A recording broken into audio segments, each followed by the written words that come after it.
찬바람 쌩하게 부는 새해가 밝아왔네요. 다들 잘 보내고 계시나요? 저는 요즘 아이를 키우며 정신없이 살고 있는 40대 여자입니다. 몇 년 전 제 인생에 다시 없을 큰 사건을 겪고 난 뒤 일부러 더 바쁘게 살기 위해 노력하는 중입니다. 남들에게 우습게 보이지 않기 위해서 제 일에 더 열정을 쏟아붓고 있어요. 저에게 어떤 사건이 있었는지 궁금하시죠? 남들이 들으면 속이 시원할 이야기이지만 저에게는 상처였던 이야기인지라 이렇게 익명의 힘을 빌려봅니다. 그럼 지금부터 제 이야기를 한번 시작해 보도록 하겠습니다. 제 남편은 남동생이 하나 있습니다. 도련님이 어릴 적에 어머니께서 사고를 당해 돌아가시고 시부 혼자 남편과 도련님을 키워내셨다고 했어요. 그러다 보니 엄마의 손길이 필요한 시점에 남편이 나서서 도련님을 돌보면서 지냈다고 했습니다. 하지만 나이 차가 아무리 많이 나는 동생이라고 해도 남편도 어린애인데 얼마나 엄마처럼 잘 돌볼 수 있었을까요? 남자 셋이서 살다 보니 가사도 엉망진창이고 세심하게 챙겨줄 사람이 없다 보니 도련님이 학창시절에 많이 엇나가고 그랬었다네요. 더군다나 시모가 사고를 당한 일도 도련님이 어릴 때 과자가 먹고 싶다고 울고불고 조르는 바람에 시모가 빨리 가서 사온다고 서두르며 집을 나섰다가 사고를 당한 것이었어요. 그래서 남편은 도련님한테 마음의 유감이 상당히 많았던 터라 아무리 챙긴다고 챙겨도 속안에서 끓어오르는 거부감을 숨길 수 없었던 부분도 있었겠죠. 남편은 후에 그 일을 많이 후회했어요. 그래도 가족인데 다 잊고 받아줬어야 했는데 자기 속이 좁아서 친해질 생각을 못했다고요. 게다가 성인이 된 이후에는 남편이 먼저 손을 내밀기도 어려웠다고 했어요. 대학생인 도련님도 30이 넘은 남편에게 손을 내밀기란 쉽지 않은 결정이겠죠. 어머니의 죽음에 관한 부채감이 남아있었을 테니까요. 시부는 뭘 했는지 궁금하시죠? 시부는 아무것도 하지 않는 방관자였습니다. 어쨌든 서로는 여기까지 하고 저와 남편의 나이가 32살이었을 때 결혼을 했어요. 그 당시에 도련님의 나이는 딱 21살이었습니다. 저희가 결혼식을 올리기 무섭게 시부가 무책임하게 도련님도 다 컸으니까 본인도 본인 하고 싶은 거 하면서 살고 싶다고 제주도에 작은 집을 구해 내려가셨어요. 자연을 즐기면서 낚시나 하면서 그렇게 노후를 보내고 싶다며 다 버리고 떠나신 거죠. 도련님이 아무리 21살이라고 해도 돈도 없이 어떻게 혼자 대학을 다니면서 살 수 있겠어요. 원래 시부와 남편 도련님이 살던 집을 시부가 내려간 뒤 신혼집으로 꾸미기로 결정이 되어 있었고 도련님도 저희와 함께 더부살이를 하게 되었습니다. 결혼 신혼부부와 함께 살게 된 도련님은 괜히 눈치가 보인 건지 뭔지 2학년을 모두 마친 뒤 군대에 가기로 결정해 놓고는 1학기가 끝나자마자 군대에 입대를 했어요. 저는 마음이 너무너무 불편했죠. 도련님이 눈치 보면서 살 입장은 아닌데 괜히 우리 부부 때문에 군대에 가기로 한 것 같아서요. 하지만 남편은 대면대면하게 굴고 신경 쓰지 않았어요. 고래 싸움에 새우등 터진다는 말처럼 괜히 저만 가운데에서 눈칫밥을 먹으면서 살았죠. 근데 군대에 간 도련님이 또 짠하고 마음 아픈 거예요. 형이라고 하나 있는 건 군대에 간 도련님 신경도 쓰지 않고 시부는 제주도에 있으니 면회 갈 생각도 전혀 없고요. 그게 하나둘 쌓이다 보니까 제가 더 이상은 못 참겠더라고요. 그래서 주말마다 면회를 다니기 시작했습니다. 저희 남편은 뭐하고 저 혼자 면회를 다니기 시작했는지도 궁금하시죠? 저희 남편 직업이 건물을 지을 때 꼭 필요한 건물 안전 기술사예요. 건물 짓는 동안 뭐 부자재를 나른다거나 시멘트를 바르는 직업은 아니지만 건물을 지을 때 필수적으로 이름이 올라가야 하는 직업이죠. 현장에서 하는 거 없이 도면 보고 관리 감독 살짝 해주고 커피 마시면서 유튜브나 보면서 오면 된다고 아주 편하다고 했는데 뭐 실상은 어떨지 잘 모르겠지만요. 근데 이게 기술사라는 직함이 붙다 보니 연봉은 또 어마어마하게 좋은 직업이에요. 물론 시험이 그만큼 어렵고 경력도 꽉꽉 채워야만 해서 시험을 보는 사람은 많아도 합격이 어렵기도 하고요. 아무튼 남편이 주말에도 가끔 불려나가 현장을 확인해야 하기 때문에 주말에 제가 혼자 있는 시간이 꽤 되었어요. 그때 결심을 한 거죠. 도련님 면회라도 가서 내가 이 집안에 녹아들어야겠다 하는 생각을요. 도련님 부대가 경기도 이천 쪽이라 집에서 멀지도 않았고 요즘은 버스 타면 한 번에 가는 동네기도 하니까 일석이조다 싶었어요. 처음에 남편한테 주말에 도련님 면회를 가겠다고 이야기하니 거길 왜 가냐는 식으로 물어보더라고요. 그냥 도련님이랑 친해지고 싶다고, 당신이 영 벽을 세우는 느낌이라 도련님이 집에서 편히 못 쉬는 것 같다고 했죠. 남편은 저한테 괜한 짓이라고 했지만 제가 꾸준히 설득을 하면서 이야기를 하니까 본인이 동생을 잘못 챙긴 부분이 있긴 있다고 인정을 했어요. 그러면서 도련님이 마음을 열게 되면 자기도 다가가기 좋을 것 같다고 하더라고요. 속으로는 남편이 먼저 노력하는 게 도련님 입장에서도 더 편할 텐데 했지만 남편이 또 나이 차이가 많이 나는 동생한테는 꼰대 같은 모습을 보이는 터라 제가 두 형제의 돈독한 사이를 만들어주기 위한 발판이 되기로 자처했습니다.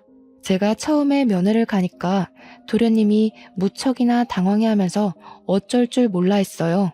11살이나 차이 나는 형수님이 면회를 왔는데 무슨 이야기를 해야 할지, 뭘 해야 할지 막막해 보이더라고요.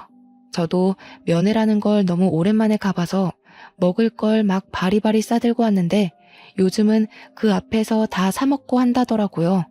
처음 두세 번까지는 도련님이 저를 보고 너무 막막해하는 게 느껴져서 내가 괜히 왔나 싶긴 했는데 칼을 들었으면 무라도 썰어야 하지 않겠습니까? 어떻게든 나를 편하게 바라볼 수 있게 만들어야겠다는 일념으로 계속해서 찾아가서 했던 말 또 하고 했던 말 또 하고 반복을 했죠. 군대 생활은 어때요? 괴롭히는 사람은 없어요? 밥은 잘 나와요? 그런 질문들 있잖아요. 근데 도련님도 되게 군 생활이 외로웠나 봐요. 제가 자주 찾아가고 은근 말동무가 되어주니까 슬슬 자기 이야기도 하나씩 하고 군대에서 있었던 재밌는 일, 억울한 일 다 털어놓기 시작했어요. 대여섯 번째쯤 만남에는 멀리서 환하게 웃으면서 형수님 하면서 달려오는데 그때 딱 가슴에 뭔가 느껴지는 게 있는 거예요. 도련님에게 진짜 가족이 될 수 있겠다. 그런 마음이요. 그전까지는 저를 불편해하는 마음이 컸다면 이제는 저의 면회를 기다려온 사람처럼 굴어주니까 저도 되게 뿌듯했어요. 나이 차이 11살이 무색하게 은근 대화도 잘 통하고 친해질 수 있는 이야기거리가 많더라고요. 특히 연애 상담이 세상에서 제일 재밌는 거 아시죠? 도련님의 그동안 연애사를 쭉 들으면서 얼마나 재미있었는지 몰라요. 연애하는 그 시간이 너무 짧게 느껴질 정도였어요. 처음에는 시간 언제 가나 계속 시계만 쳐다봤는데 나중에는 벌써 가야 돼? 할 정도로 시간이 순식간에 지났죠. 도련님도 군대라는 외딴 섬에서 지내면서 의지할 곳이 필요했었던 것 같아요. 남편도 시부도 도련님의 의지처가 되지 못하니까 제가 되어주겠다고 마음먹은 거고 도련님은 그걸 받아주었고요. 처음에는 휴가 나와서도 친구네 집에서 지내겠다고 인사만 하고 쓱 사라지곤 했는데 저랑 친해지고 나서부터는 달라졌어요. 집에 들어와서 시간을 보내고 저랑 술도 한잔하면서 못다한 이야기들을 나누기도 했어요. 남편은 그런 도련님의 변화에 매우 놀라워하면서 은근슬쩍 같이 엉덩이 붙이고 앉아서 이야기를 나누기도 했습니다. 도련님도 남편을 어색해하면서도 저라는 교차점이 있으니까 둘 다 슬슬 마음을 열기 시작했고요. 제대를 앞두고 휴가를 자주 나오기 시작한 시점부터는 정말 다른 형제들과 다름없이 둘이 장난치고 노는데 너무 벅차올랐어요. 결혼 처음 할 때 그 어색했던 공기가 무색할 만큼 웃음이 끊이질 않는 집안이 되었거든요. 하루는 도련님이 조금 과하게 술을 드시는 것 같더니 서로 울면서 지난 이야기를 하는데 제가 얼마나 짠했는지 몰라요. 속내를 다 털어놓고 나니 홀가분해 보이긴 했는데 그 이야기들은 절대 가볍지 않은 이야기였어요. 남편은 시모가 그렇게 허망하게 세상을 뜬 것이 동생 탓이 아닌 걸 알고는 있었지만 원망했었다고 이야기를 했고요. 도련님도 꼭 자기 탓인 것만 같아서 매번 마음의 짐이었는데 형까지 자기를 대면대면하게 굴고 싫어하는 티를 내니 그게 너무 힘들었다고 했습니다. 서로 마음속 깊이 자리 잡은 앙금을 털어내는데 제가 다 눈물이 나더라고요. 남편과 도련님도 울면서 서로 이야기를 하는데 결국 다 같이 울면서 새로운 화합을 다지게 되었습니다. 물론 다음날 술이 깨고 어색한 공기가 잠시 흐르긴 했지만 남편이 먼저 도련님을 꽉 안아주면서 서로를 이해하고 존중하는 사이로 발전되게 되었어요. 물론 남편은 그 발판에 제가 있음을 인정하고 저한테 참 많이 고마워했습니다. 그렇게 도련님이 군대에서 만기 전역을 했고 복학까지 하게 되었습니다. 알고 보니 우리 도련님이 학창 시절에 노는 친구들이랑 어울린 것 치고는 공부를 꽤 잘했더라고요. 학업에 집중해야 할 시기에 아르바이트를 하면서 시간을 헛되게 쓰는 건 아닌 것 같다는 저의 말에 남편도 며칠을 고민하다가 도련님을 불렀어요. 남편의 연봉이 또래에 비해 무척 높기도 했고 동생을 생각하는 마음을 가지니 도련님의 대학 생활을 책임져 주고 싶은 마음이 들었던 거죠.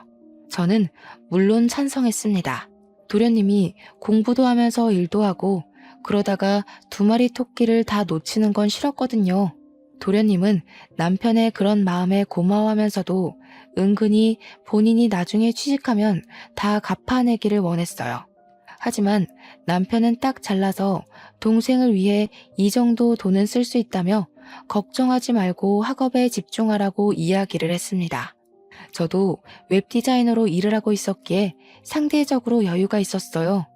물론 어느 회사에 취직해서 고정적인 월급을 받으며 일하는 게 아니라 프리랜서로 일하면서 건당 얼마씩 가격을 책정받아 재택근무를 하는 처지라 매달 고정적인 수입이 있다기보단 들쑥날쑥한 처지긴 했어도 그래도 중소기업에 다니는 웹 디자이너들 가까이 돈을 벌었거든요. 집에서 도련님을 챙기면서 금전적으로 도움도 줄 수 있으니 가족들 사이는 점점 끈끈해졌죠. 그러다가 제가 드디어 임신을 하게 되었습니다. 제 임신 소식을 남편이 제일 먼저 알긴 했지만 남편보다 도련님이 훨씬 더 좋아하셨던 것 같아요.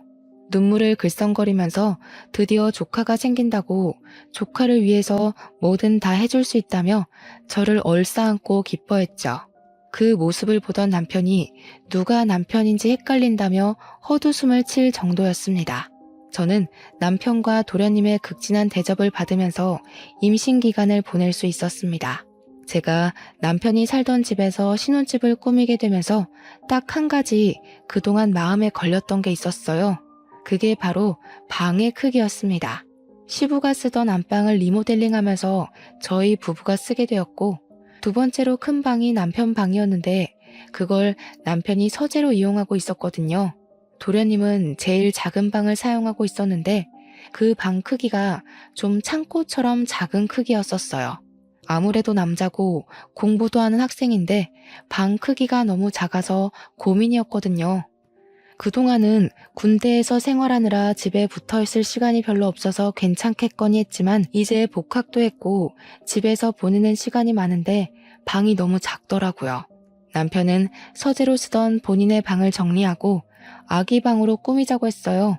저는 남편에게 도련님이 졸업하고 취업 준비까지 하려면 제일 작은 방에서 생활하는 게 너무 불편할 것 같다고 운을 뗐습니다.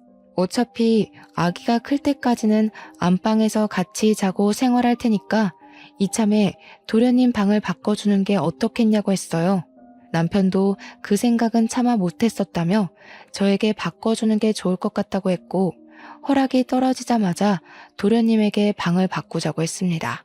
그동안 티를 안 냈던 건지 큰 방으로 옮겨준다고 하니까 엄청 좋아하더라고요. 도련님 취미가 피규어를 모으고 도색하는 거였는데 드디어 장식장을 넣을 공간이 생겼다면서 좋아했어요.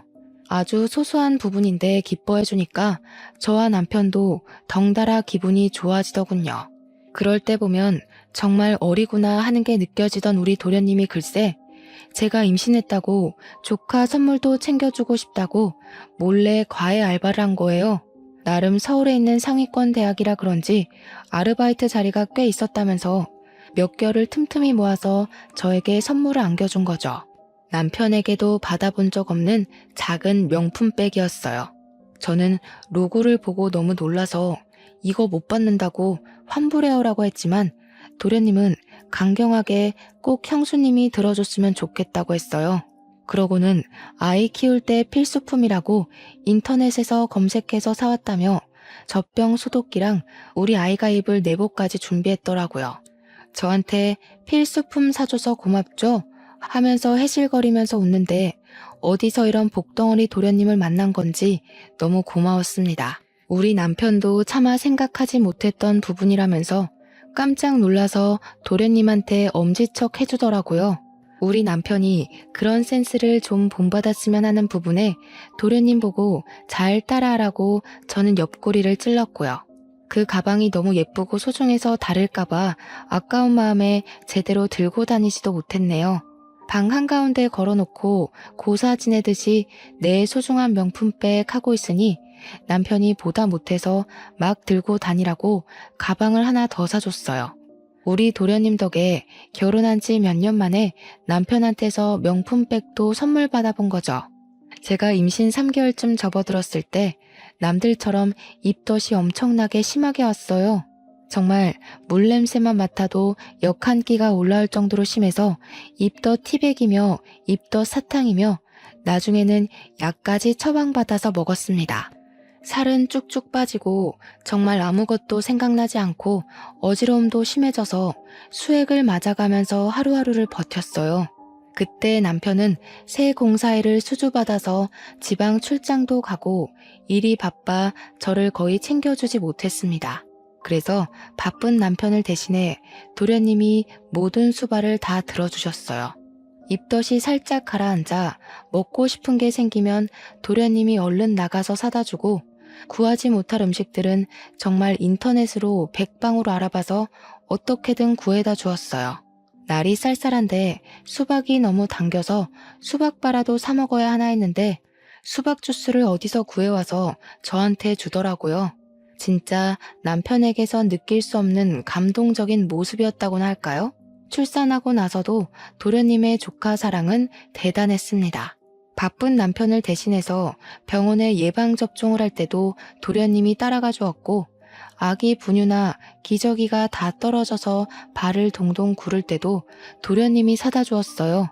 아기를 키우느라 잠도 제대로 못 자는 저를 배려해서 삼시세끼 밥도 다 차려주고요. 마트에서 장까지 다 봐오더라고요. 같이 외출을 할 때면 사람들이 저한테 젊은 신랑 둬서 부럽다고 놀리기까지 했으니 말 다 했죠. 저도 정말 도련님이 없었으면 2시간마다 깨서 밥을 달라고 보채는 아기를 어떻게 키웠을까 싶습니다. 살림살이도 전부 도련님이 책임져준 덕분에 아기 젖병 한번 제가 소독해 본 적이 없었어요. 다행히 도련님의 기말고사가 끝나고 종강을 한 시점이라 24시간 붙어서 조카를 같이 봐주는데 너무 고마웠습니다. 그 나이대 남자가 육아에 대해 뭘 알겠어요. 혹여라도 조카한테 피해가 가면 안 된다고 제 육아 서적까지 빌려다가 보면서 공부를 하는데 진짜 도련님이 누구랑 결혼할지 너무 부러웠습니다. 도련님의 방학이 끝나고 나서는 시부가 간간히 올라와 아이를 봐주고 친정에서도 많이 도와주었어요. 100일이 지나고 나니까 아기가 잠도 더 오래 자고 보채는 것도 많이 줄어서 육아에 점점 능숙해졌죠. 그렇게 우리 도련님이 대학 공부를 마치고 졸업하는 시기가 왔습니다. 졸업식 날은 함께 보내야 되지 않겠냐며 시부가 서울에 올라오셨는데 얼굴이 많이 상하셨더라고요.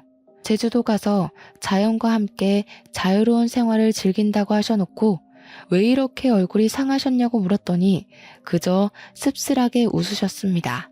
저는 오랜만에 본 시부를 대접하고자 산의 진미 제주도에서 많이 드셨겠지만 서울산도 드셔보라며 진수성찬을 준비했어요.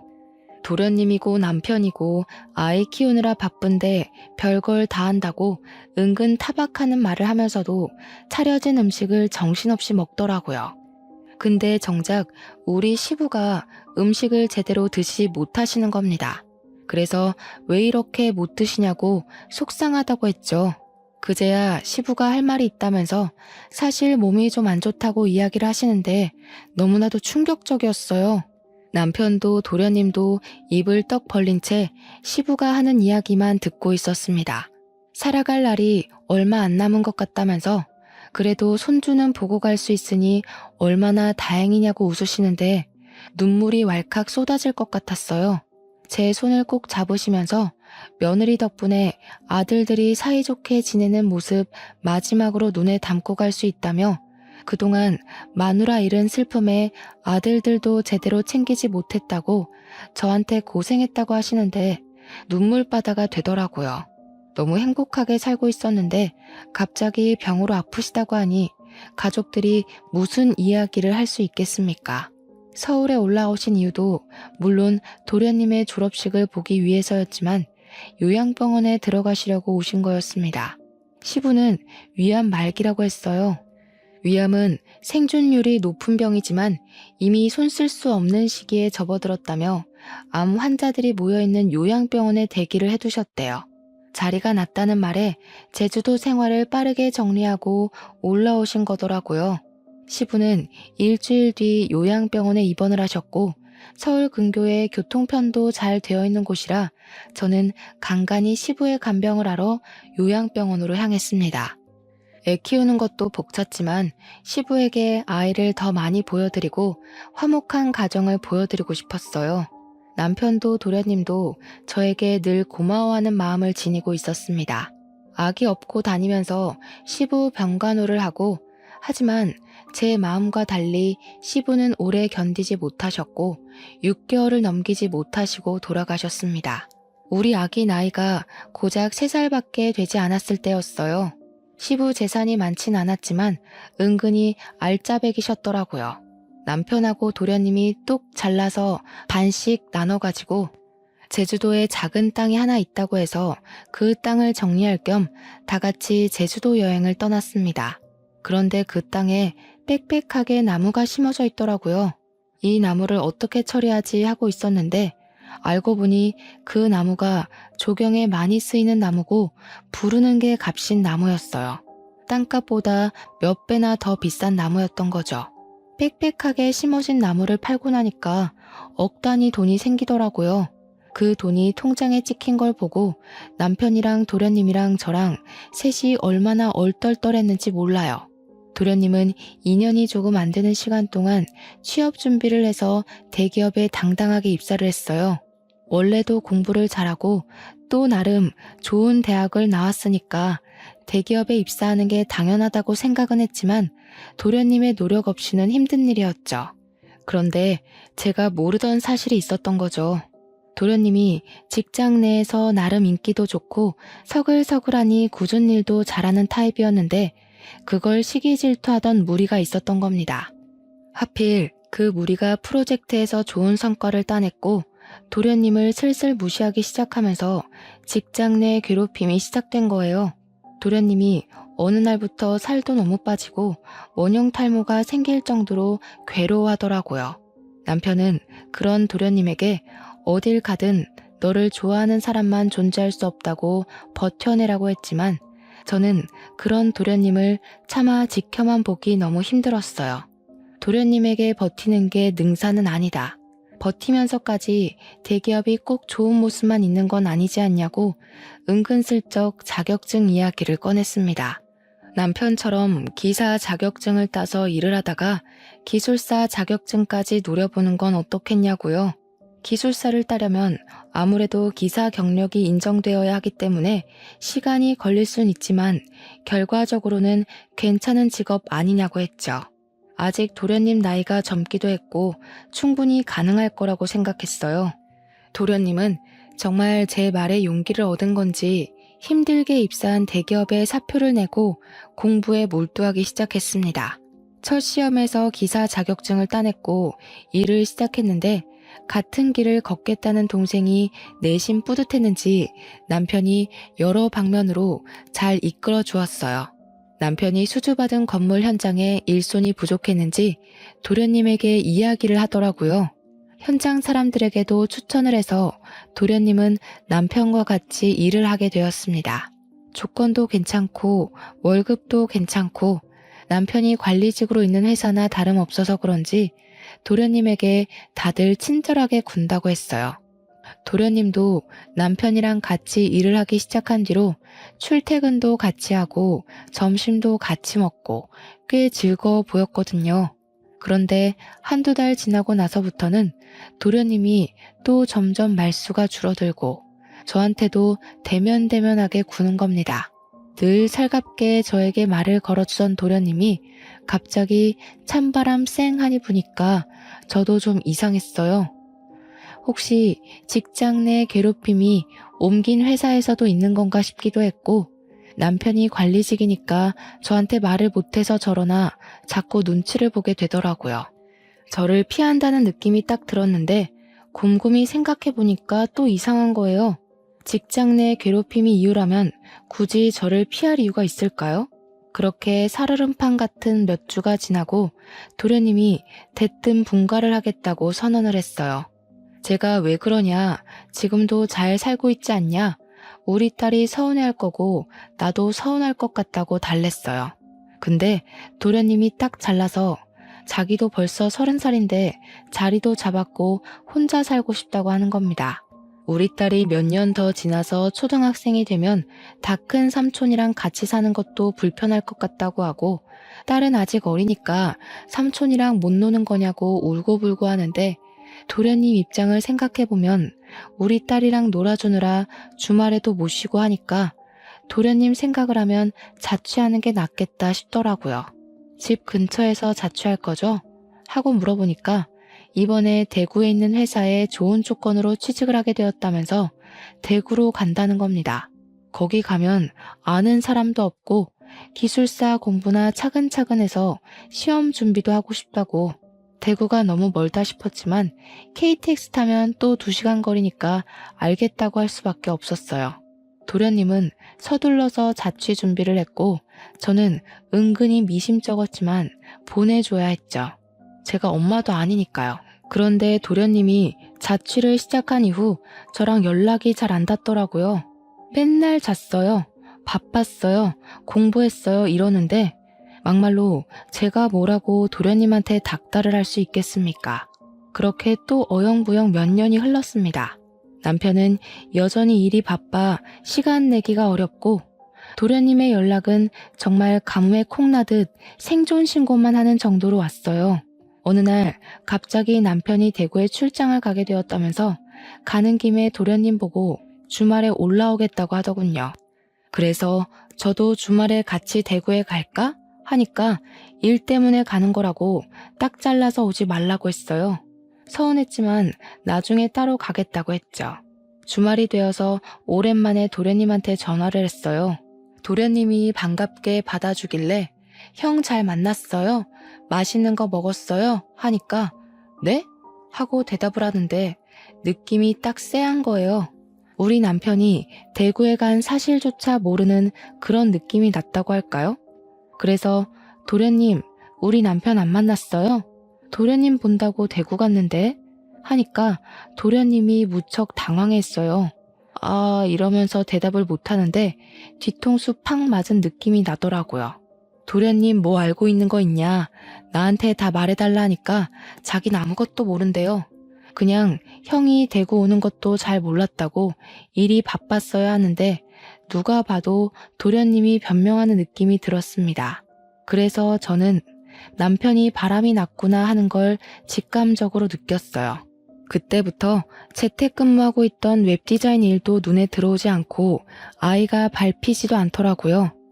그래서 일단 남편이 집으로 돌아오고 뻗어서 자는 동안 남편의 휴대폰을 뒤지기 시작했습니다.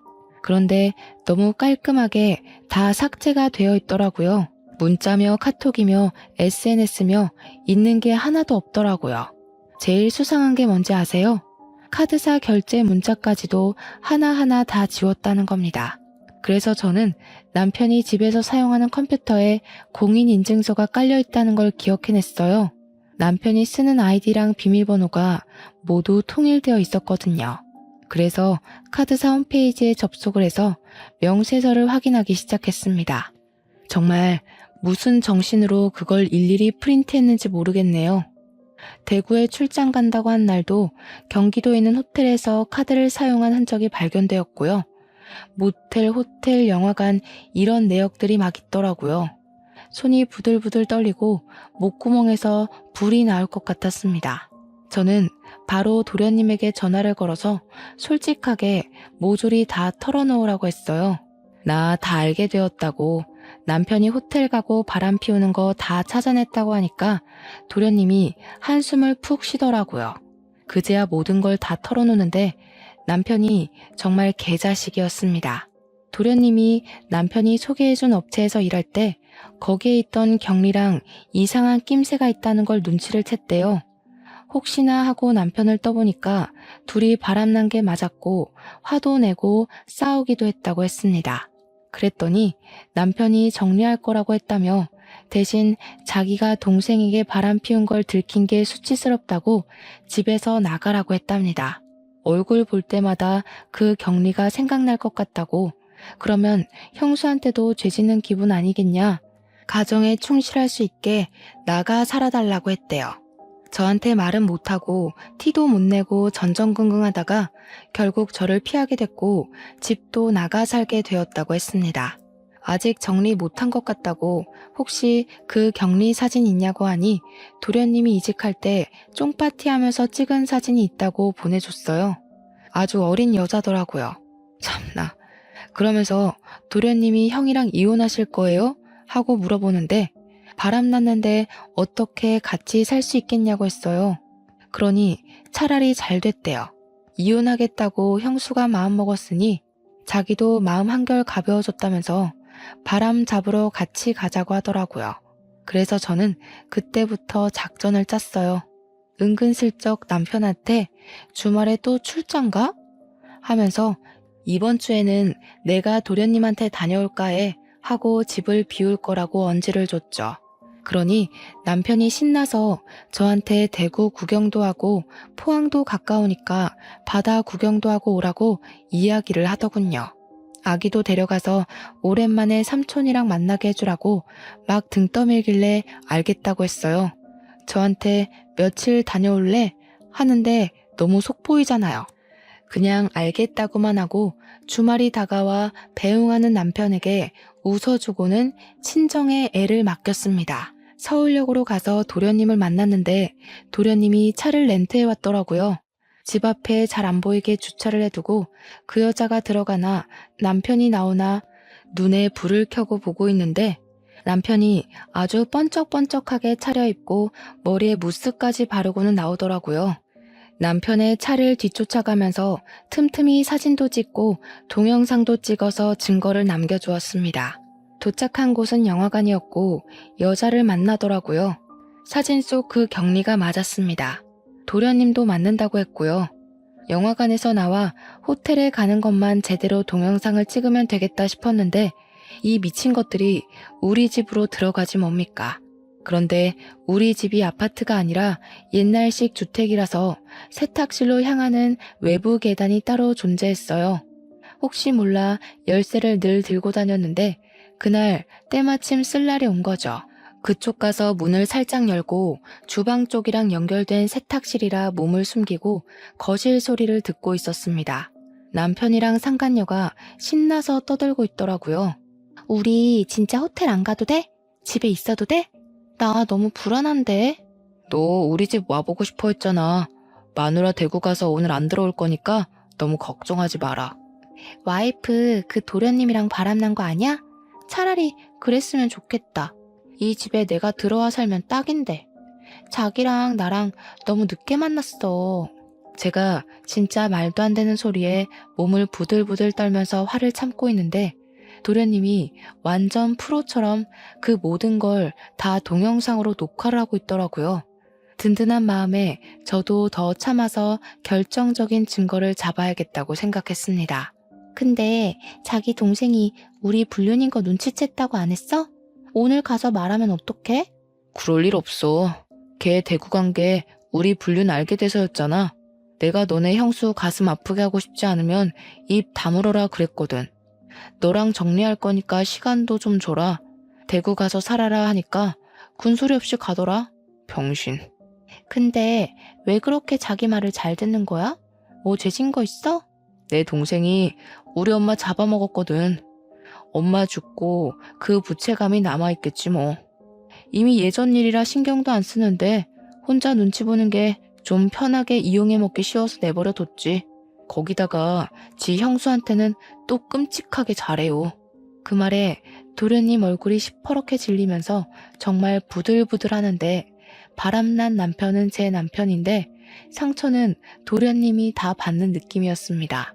우리 도련님 불쌍해서 눈물 날 것 같고 제가 결국엔 못 참고 뛰쳐나갔습니다. 야, 이 망할 것들아. 제가 소리를 지르면서 달려가자 남편이랑 상간녀랑 둘 다 으악하면서 귀신 본 것처럼 놀래는데 도련님이 뒤따라 나오면서 동영상을 계속 찍고 있었어요. 남편은 놀래서 이게 다 무슨 짓이냐고 오히려 소리를 치는데 제가 콧방귀를 끼면서 말했죠. 무슨 짓은 너네들이 하고 있는 거 아니니? 이 후레 자식이야. 어디 이딴 추잡한 짓은 다 하면서 애먼 사람 마음을 들먹여서 협박을 해. 그러면서 제가 다 쳐죽일 년놈들이라고 소리를 지르며 잡히는 대로 물건을 막 집어던지기 시작했습니다. 남편은 그 와중에 저한테 진정하라는 둥 말도 안 되는 소리를 짓거리고 있고 상간녀는 슬금슬금 눈치 보면서 현관문 쪽으로 가더군요. 시부가 남겨준 집에서 가족 사진이 저기 떡하니 걸려있는데도 바람이 피고 싶은 건지 아니면 바람을 피우고 있기 때문에 눈에 보이는 게 없는 건지 정말 저는 남편에게 이 집에서 전현이랑 뭘 하려고 했냐고 막 추궁했어요. 남편이랑 상간녀 둘 다 아무 말도 못하고 뻘뻘 땀만 흘리고 있더라고요. 정신 나간 것들.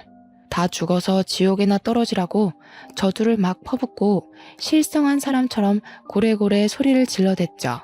그러니 도련님이 저를 딱 붙잡더라고요. 형수님, 증거 다 모았어요.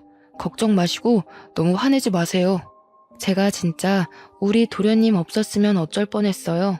하나뿐인 형이라고는 저 모양 저 꼴로 살고 있고 남편은 동생의 죄책감 교묘하게 이용해서 바람을 피우는 게 말입니까 정말? 현관문 앞에 서서 눈치만 보고 있던 상간녀는 제가 당장 꺼지라고 집 나가라고 소리를 치자마자 불이 나게 도망을 쳤습니다. 남편도 뒤따라서 나가려고 하는데 도련님이 목덜미를 콱 잡더라고요. 아니, 형 집은 여긴데 형이 가긴 어딜 가? 그러자 남편이 막 제 눈치를 보고 도련님 눈치를 보고 아무 말도 못하고 하는데 도련님이 카메라를 남편에게 쓱 들이밀었어요. 이때다 싶어서 제가 이혼 합의하자고 동생 남길 거니까 카메라에 대고 대답하라고 윽박을 질렀습니다. 위기를 어떻게든 모면하고자 한 남편은 제가 시키는 대로 따라했습니다. 양육비는 매달 200만 원씩 주겠습니다. 이 집 팔아서 반반 나누겠습니다. 팔지 않을 시 시세의 반을 주겠습니다. 상간녀랑 정리하기 전까지는 이혼을 해도 면접 교섭권 자격이 없다는 걸 인지하겠습니다.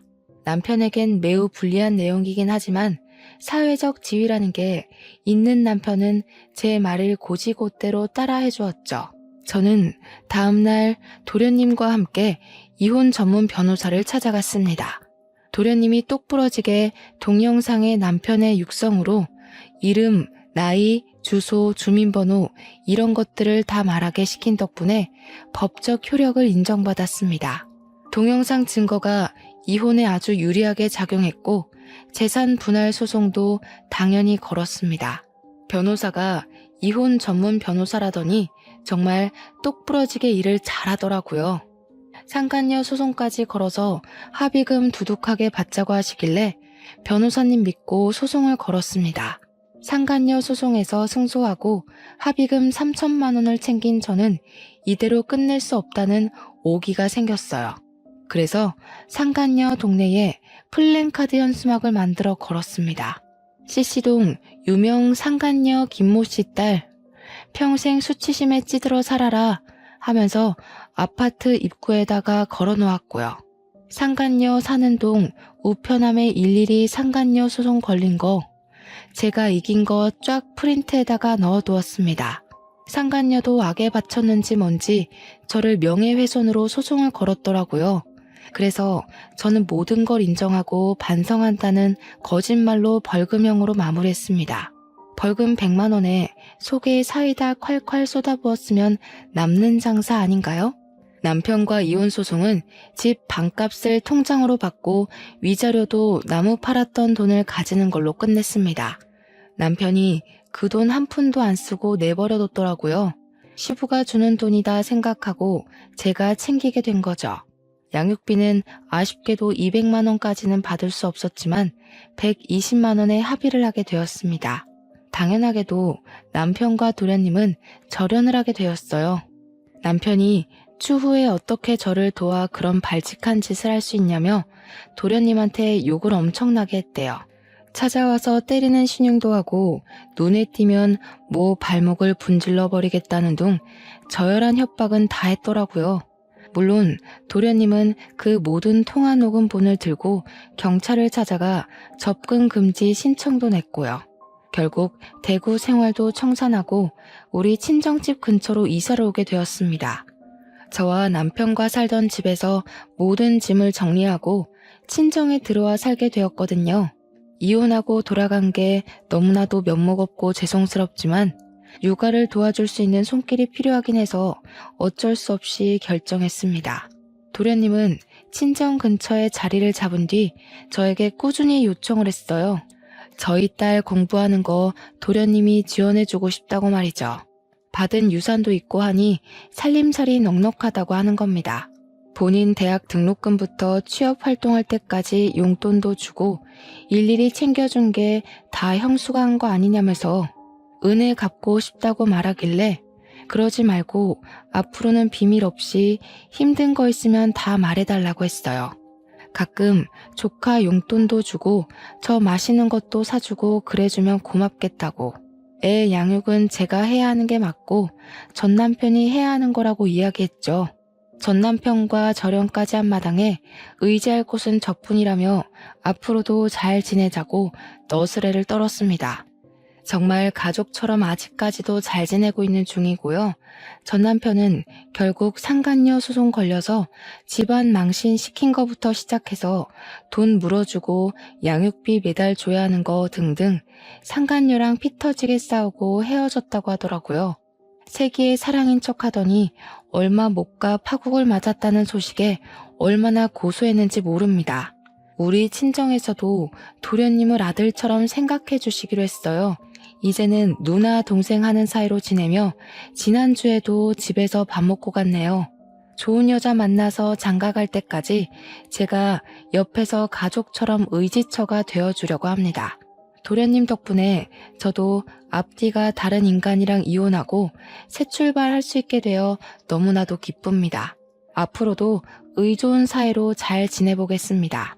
사연 들어주신 여러분 감사합니다.